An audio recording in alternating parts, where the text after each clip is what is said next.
बोलना होता है। दोस्तों, हम सभी कभी न कभी ऐसे इंसान से जरूर मिलते हैं जो बहुत कम बोलता है, लेकिन जब वो कुछ बोलता है तो सब उसको बहुत ध्यान से सुनते हैं, क्योंकि कम बोलने से हमारे बोले गए वर्ड की वैल्यू बढ़ जाती है। इनफैक्ट साइंस भी इसे कंफर्म करती है, क्योंकि जर्नल ऑफ साइकोलॉजिकल साइंस में पब्लिश हुई एक रिसर्च के अकॉर्डिंग कम बोलने वाले लोग ज्यादा रिस्पेक्टेड, मजेदार, मैच्योर, अंदर से शांत और सुलझे हुए, स्मार्ट, सक्सेसफुल और खुश होते हैं। अब चाहे आप कम बोलते हो या ज्यादा, ये वीडियो दोनों ही तरीके के लोगों के लिए देखनी बहुत जरूरी है, क्योंकि हम आपको आपके अंदर छुपी हुई ऐसी कुछ हिडन क्वालिटीज और पावर्स के बारे में बताने वाले हैं, जिसके बारे में शायद आप जान तक नहीं होंगे या उसे अनदेखा कर देते होंगे। वैसे तो कम बोलने वाले लोगों में सारी क्वालिटीज होती हैं जो उन्हें बाकी लोगों से अलग बनाती हैं, लेकिन हम मेन 8 क्वालिटीज बताने वाले हैं, जिनमें से पहली है ये।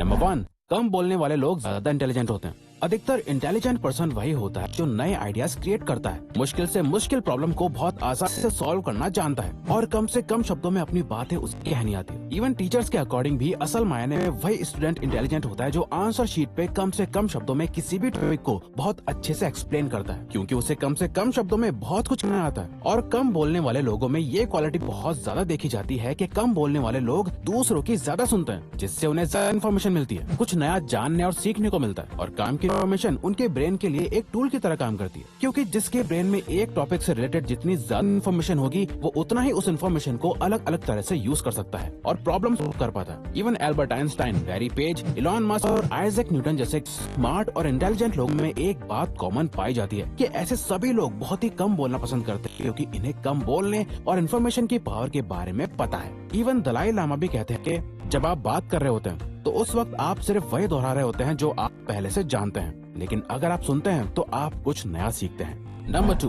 वो कभी भी ऐसा कुछ नहीं बोलते जिसका पछतावा और अफसोस उन्हें बाद में हो। दोस्तों, कम बोलने वाले लोग ये जानते हैं कि उनके पास जो भी बातें हैं उससे वो जब चाहे तब शेयर कर सकते हैं, पर उसे आज ही करना जरूरी नहीं है। और कुछ ऐसी होती हैं जिन्हें कभी भी शेयर नहीं करना चाहिए। ऐसा कितनी बार हुआ होगा जब आपने बातों बातों में कुछ ऐसा रिवील कर दिया जिसके बाद आपको लगा हो, अरे यार ये नहीं बताना चाहिए था, ये नहीं बोलना चाहिए था यार। जैसे कि अपना कोई सीक्रेट, नई जॉब लगने के एक्साइटमेंट में सबको अपनी बता देना, या फिर कुछ भी ऐसा बोलना जो आपको नहीं बोलना चाहिए था, जिसके बाद इंस्टेंटली रिग्रेट और अफसोस होने लगता है। या फिर जब ये सैड होता है और अपने रिलेशनशिप में प्रॉब्लम फेस कर रहा होता है, तो वो ज्यादा इमोशनल होके अपनी पर्सनल रिलेशनशिप की कई ऐसी डिटेल्स लोगों से शेयर कर देता है जो उससे बिल्कुल नहीं करनी चाहिए थी। कम बोलने वाले लोग ये जानते हैं कि वो जितना ज्यादा बोलेंगे उन्हें ज्यादा चांसेस होंगे कि वो बातों बातों में कुछ ऐसा कह सकते हैं जो उन्हें बिल्कुल नहीं कहना चाहिए था, जिसका उन्हें बाद में अफसोस होगा। इसीलिए वो अपने वर्ड्स कम ही रखते हैं, जिससे गलती होने के चांसेस भी कम हो जाते हैं।